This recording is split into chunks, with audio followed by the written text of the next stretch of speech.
Today's podcast episode is one of a series of podcast episodes I recorded with my husband, Mac Story, on a book that we co-wrote together, Change Happens, Leading Yourself and Others Through Change. I know you'll enjoy the leadership principles that Mac brings to the Fearfully and Wonderfully Me podcast, so be sure to follow Mac on social media, Facebook, LinkedIn, Instagram, or Twitter at Mac Story, or subscribe to the Blue Collar Leadership podcast for more on the leadership principles that Mac teaches.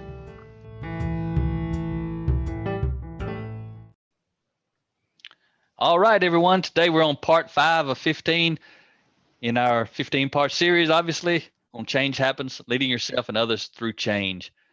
And today, I really like talking about this one. Ria's going to share some stuff with you, and then I may share a little bit, another different story with you. But this section of the book is titled Change or Be Changed. So change kind of means you change yourself proactively. And then be changed means the leader changes you kind of proactively, meaning if you can't change, you may have to be changed, meaning you may have to be replaced, because some people resist change so much and don't ever get on board that they actually have to be changed. The leader has to change them, meaning, terminate them from the company or move them to another department, or most of the time it's termination from the company. So, when things change, we can choose to change with them, or we'll find ourselves put aside, passed over, or pushed out. And that happens very, very often. And a lot of people don't even know it's happening to them. They think that's just the way things are. No, that's the way things are when you refuse to change and you resist change.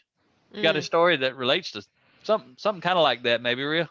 I do. Eric Hoffer said, in times of change, learners inherit the earth, while those who have learned find themselves beautifully equipped to deal with a world that no longer exists. And that, to me, that's just a profound quote. We've kind of touched on that a little bit already, but in times of change, learners, meaning those who are willing to unlearn and relearn, they inherit the earth. Those who have learned and refuse to unlearn and relearn are beautifully equipped to deal with yesterday, but that world is gone, and times will move on. So it's been quite a few years ago. We're not even going to talk about how long ago, but I was working for a small organization, and I was one of the managers there. So in a formal level of leadership, position level of leadership, and there were four managers for the whole organization in our location, in that little one specific location. And so we had to work pretty closely with each other to make sure everything got done. So if somebody wanted a day off, for example, then you had to go to all of the other managers and make sure they were willing to cover your shift and your time. And we all worked together, so everyone was willing to pitch in and do that. But we did have to follow along and work with each other pretty closely because there weren't that many of us. And I was always working the opening shift. So it was my job when when it was time to open the store, it was my job to come in. And so I was always coming behind the night manager. And so that person was responsible for closing the store and closing out the register and reconciling the accounts and cleaning and all of that and finalizing all of the day's receipts and things like that. And so then I would come in the next morning and open up and get everything ready to go.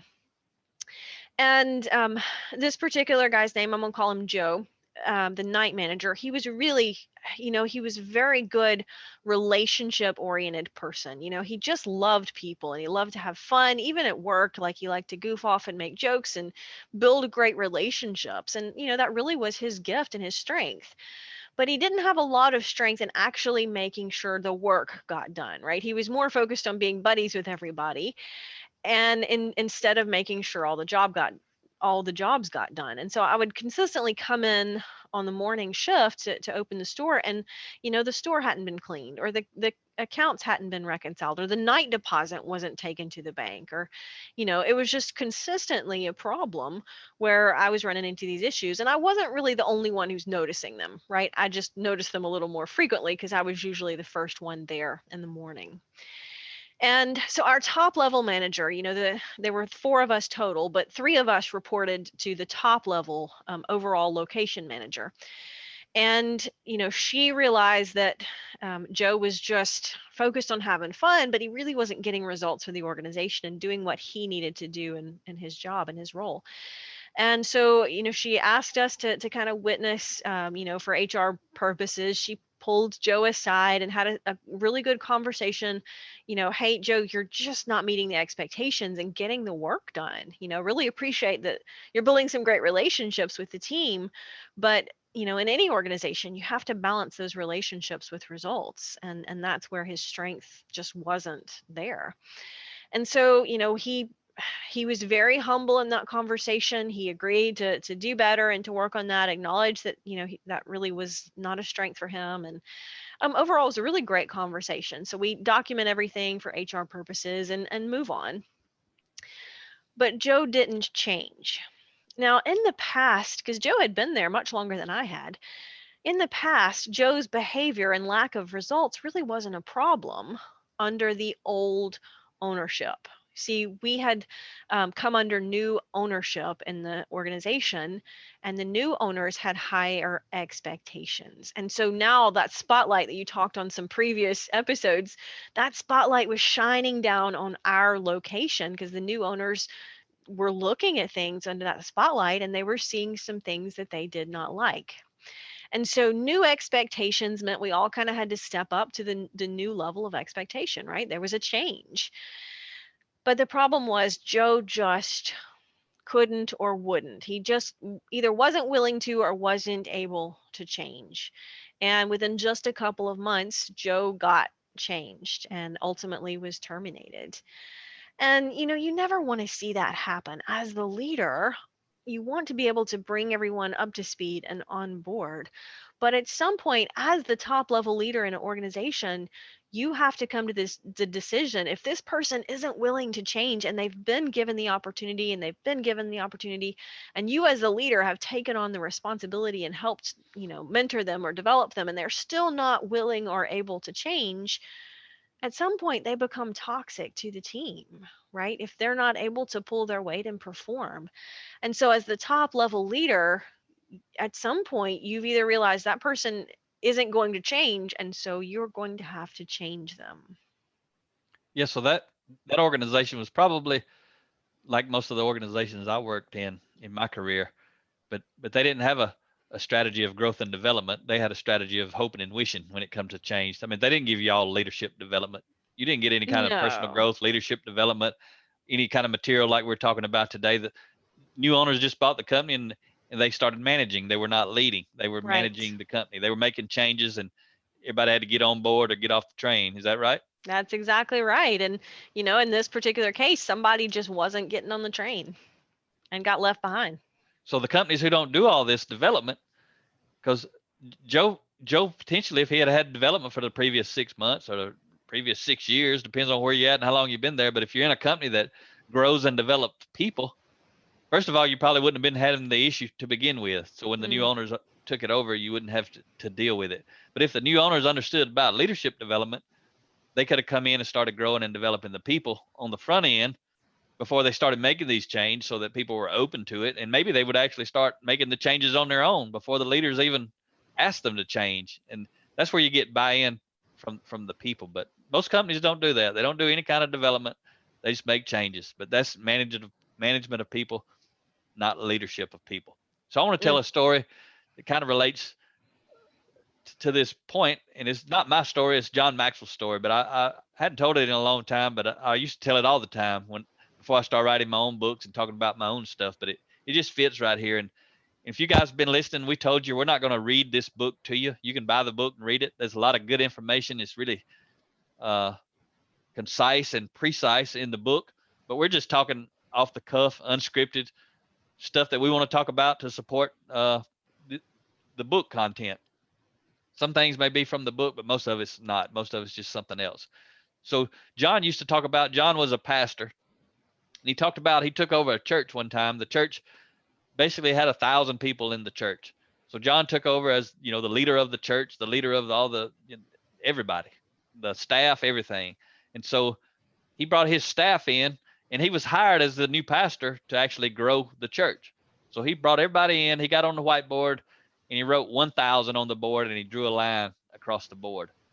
And he said, I know you can lead a congregation of 1,000 people because you've been doing it. You're doing it now. I know you can do that. You're equipped and you're qualified to lead 1,000 people.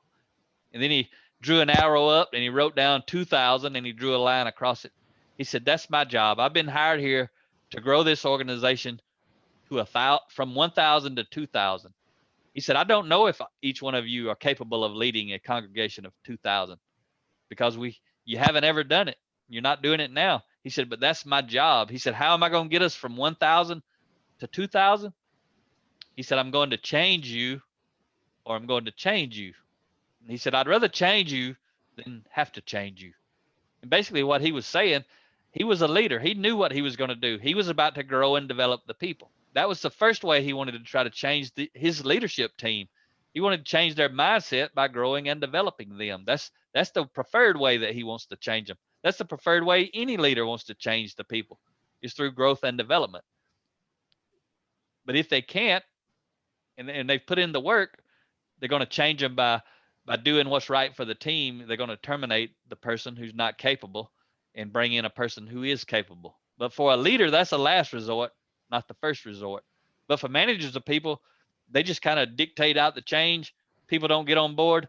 They get rid of the folks and hire somebody else. But that's expensive. It's expensive to be getting rid of people because they won't buy into change. Mm. And it's frustrating to deal with people who you keep because you don't want to get rid of them because it's hard to find somebody else to replace them. So then you deal with a lot of frustration trying to lead change with a group of people who don't want to change, and they're fighting back, and they don't have to change. You just like for them to change. Yeah, you're exactly right. Turnover in an organization is extremely expensive. And how much of that we could prevent if the leaders of the organization were just first growing themselves, but then also growing the others. Now I realize that everybody's busy, right? If you're in a job, or even if you're, in an organization or you own the company, you're busy, right? You got stuff to make happen. But growing yourself as a leader and developing your leadership ability is what's going to help you be more successful over the long term. Because the higher level your leadership is, the more impact you can have as a leader, the less turnover you're going to have, the less frustration you're going to have in the organization, the less resistance to change in the organization. And so there again, it's that long-term thinking of recognizing, if I slow down just a little bit today and a little bit tomorrow. It doesn't have to be all day, but if I can just develop everyone a little bit along every single day or every single week, then that increases our potential for long-term success. I love the analogy that Simon Sinek talks about, that leadership is kind of like going to the dentist, right? If all you do is go to the dentist twice a year, but you don't brush and floss your teeth every day, your teeth are going to fall out of your head, right? Going to the dentist is not what keeps your teeth healthy. It's the daily brushing and flossing. And to me, that's just such a powerful analogy, because as leaders, it's not the sending someone to a conference once a year that helps develop them. It's the daily interactions, the weekly book club sessions, or book studies. How can we just regularly focus on development? Yeah, it's pretty powerful. It's powerful stuff. So I want to say, talking about people who, get passed over and pushed out. When we're put aside and passed over, we may never realize the many opportunities we missed as a result. And leading as a consultant, leading companies through change and transformation, I've seen so many people, they don't even know they're getting passed over because they never knew they were going to get an opportunity. But Mm, I knew they were going to get an opportunity if they stepped up to the plate. And mm, because I had heard the leaders talking about what was going to happen. If Ria's on the team, we're going to put Ria on the team, see how she handles this. If she does real good with it, then we're going to be looking to move her up to a certain spot or give her more responsibility or a raise or promotion. And they don't tell Ria. They just want to see what she's going to do naturally because of who she is as a person. And then she gets on the team and she might resist change, not support change, and she misses the whole opportunity. Somebody else may step up. Somebody yeah. proactive steps up. I've seen that over and over so many times. I think it's John Maxwell who says, when an opportunity comes, it's too late to prepare, because a lot of times opportunities come to those who are stewarding wisely the responsibilities they've been getting. So, if we're there again, proactive about taking ownership, taking responsibility, doing a little more than is expected, stepping up to the plate when we're asked to, instead of resisting change or being reactive or negative, then we'll find more opportunities come our way. Yeah, and once we're identified as someone who's resistant to change and someone who refuses to change when necessary, our influence decreases and we begin to consistently get overlooked. You may get overlooked one time, but as soon as you reveal it's a pattern that you're resistant to all change, you're gonna get overlooked all the time. You just like kind of slid over to the side and out of the picture. And when we develop that track record of resisting change, we may be terminated. We might be asked to resign. Sometimes people are asked to retire because maybe they've been there a long time and the people don't really just want to terminate them. So they give them an opportunity to retire. A lot of times that happens. So often, although not always, this is the direct result of continuously refusing to change and adapt to an ever changing world. Opportunities and promotions may go to those with less experience or seniority simply because they demonstrate the ability and willingness to support and help their leader when change happens. That's common sense right there. If you're the leader, who you going to promote? The people who help you and support you, or the people who resist you and badmouth you? Is common sense. But doing what's commonly understood isn't always common practice. So low impact people reactively go through change, and proactive people grow through change. And that's what we're talking about. There's people who talk to us, they buy this book and they read it. They're on the front lines. They're in an entry level position. Their leaders are not growing and developing them, but they're growing and developing themselves. So usually what happens is they're going to outgrow their leader. But what's going to happen is while they're doing whatever they do, they're going to be rewarded for it. They're going to be Mm. acknowledged for it. We have a few minutes left, but one thing that I thought was very powerful in the book, you talked about the two cost, or the price of change in two different ways. So would you speak to that just a little bit? Because I thought that was really powerful in the book.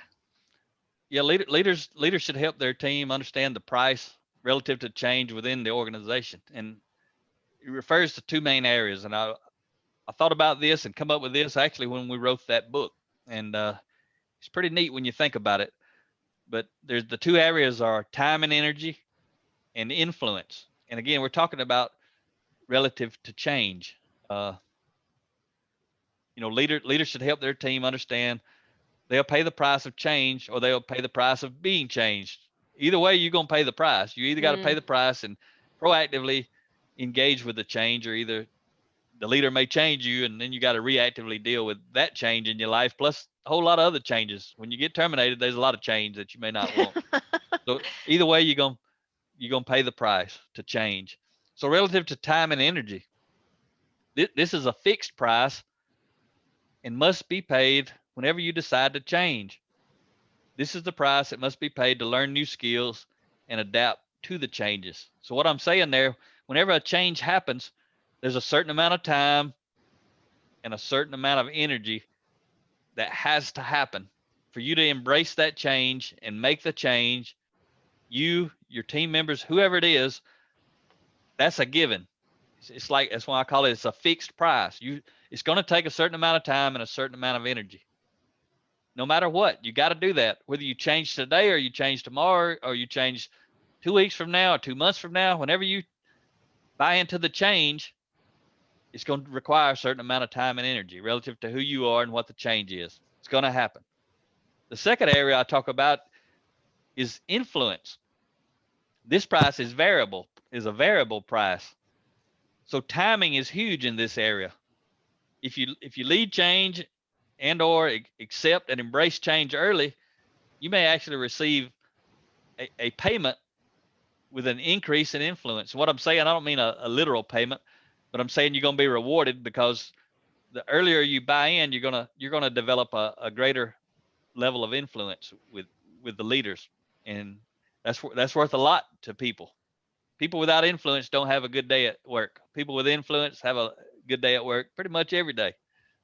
However, if there's any delay in accepting, embracing, and supporting the change, you will pay a price by losing influence.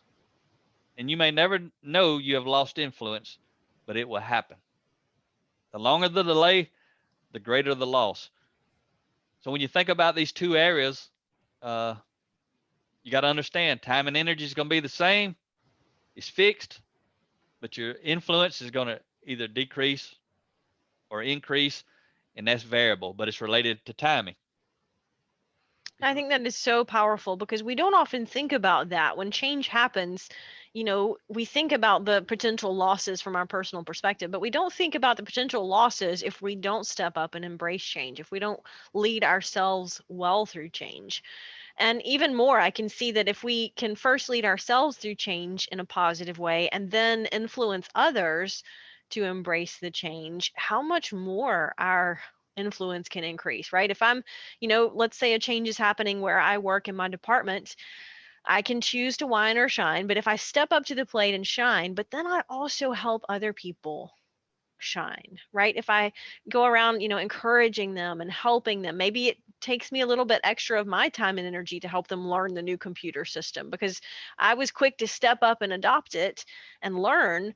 But now how much more my influence can increase if I help other people step up and adopt it and, talk positive about it instead of saying, yeah, it's tough to learn. It was tough to learn. We'll say, hey, yeah, but here, let me show you some tricks or whatever it is. So I really like that because we don't often think about the potential cost to our influence that our behavior and our attitude can absolutely bring. And We're we going to talk. define, Go ahead. go ahead, you go ahead.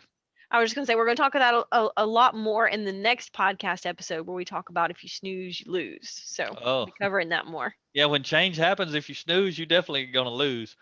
So that's going to be a good one. I look forward to us talking about that and sharing that with the audience. But when a person refuses to accept, embrace, and support change, they may potentially be choosing to self-terminate. Mm. They're not being fired because they chose to quit, but wanted to stay. That's people who quit but choose to stay. You don't like working with those people. You know those people. They're just here to get a check. They'll say it a lot of times. I'm just here to get a check. Do Do my my 8. And, 8 and hit the gate. yep. And there's a lot of people like that. And they're at all levels. I used to think they were only on the front line, but they're up at the top too. They just want a bigger check. They're just there to get a bigger check. So that's don't self-terminate when change happens. But also as a leader, I want to share with you, when somebody does embrace and support change that you're trying to lead, make sure you give them credit. If you're a leader who's got a leader above you who's leading the change, let's say I'm a supervisor over a department, and then I'm reporting to a manager that's up above me, and the manager is actually cascading the change down through the organization and cascades it down to me. And so now it's my mission to cascade it through my department, and I'm leading change, and people are buying in. I don't just need to run around and hold my hand up and say, look at what we're doing. When that manager comes by, I need to take him out, let him talk to somebody and give them credit for change, for buying into change, because that's going to just reinforce that I'm not trying to take credit for what they're doing. Because really and truly, if I'm just the leader trying to lead change and it's everyone else who actually has to change, I haven't done nothing. All I've did is motivate and inspire, influence other people to embrace change. That's my job as a leader, not to make them change, but to motivate and inspire them to change. So as a leader, if you want more people buying in, more people supporting change, leading change, embracing change, give them the credit, point them out, call your boss over and tell them about somebody who's on board, because you need to shine the spotlight on those people, because everybody needs to know these people are helping move us forward. They're the ones going to move the organization forward. The shiners, the whiners, they ain't moving the organization forward. At best, they're keeping it where it's at, but most likely they're taking us backwards. So that's a key point to think about. Mm. Want to share just one final quote as we wrap this episode up, and it's actually yours, Mac, but I like it, and so I'm going to share it here. Mac always says, change is the foundation for success, right? If we're going to be successful, there are going to be changes. It's just simply the way it is. Yeah, if you think about it, whatever success is for you today, for you to be there, you had to have changed something in the past to be successful today. And if you're not at the level of success you want to be in life at this moment, guess what? You got to change something. You can't get to the next level of success without changing something about you today. And again, for me personally, that's why I read every day. Since 2008, I read every day because I'm trying to change the way that I think. I'm trying to raise my level of awareness, just trying to change everything about the way I see the world. And even if I'm doing well in some areas, I don't want to get rusty. If I don't read, I'm not thinking about it, I might kind of lose my focus. So I stay very intentional about just trying to refresh. But I'm also looking for the nuggets, something I've never thought about, or a way of seeing something that I've never seen it in the past. Yeah, that's good stuff. Well, all right. Well, next episode, we'll be talking about if you snooze, you will lose. So looking forward to that. Got to say one thing before we sign off, Rhea. All right. If the leader can effectively lead change, they'll be replaced by someone who will. That's what you got to know about your leader. No matter what level you're at, if you have a leader above you and they're leading change, if they can't effectively lead that change, at some point they're going to be replaced and someone else is going to be given the opportunity to lead that change. That's what I used to always know when I was leading change. If I can't make this change happen, they're going to replace me and give somebody else a chance. Yeah. And I used to tell the frontline folks that if we can't do this, they're not going to quit trying to change and get better. They're just going to get somebody else. So if you actually like me and you don't want a stranger come try to make you change, I'm here to help you. I want to help you. I want to support you. But I had to build that relationship. The only reason they would like me was if I had a good relationship with them. So I had to help him understand resisting change wasn't going to cause it to stop. Most organizations, especially bigger ones, they're very intentional about getting better, increasing profit, improving quality, reducing cost. None of that happens without change. So if you're a formal authority leader, we're sharing a great resource with you. Talk to you next time. Start increasing your influence and maximizing your potential with Rhea's audiobooks. Available at audible.com, amazon.com, and iBooks. Please visit rheastory.com to learn about Rhea's books, resources, speaking, and training programs. Thanks for listening.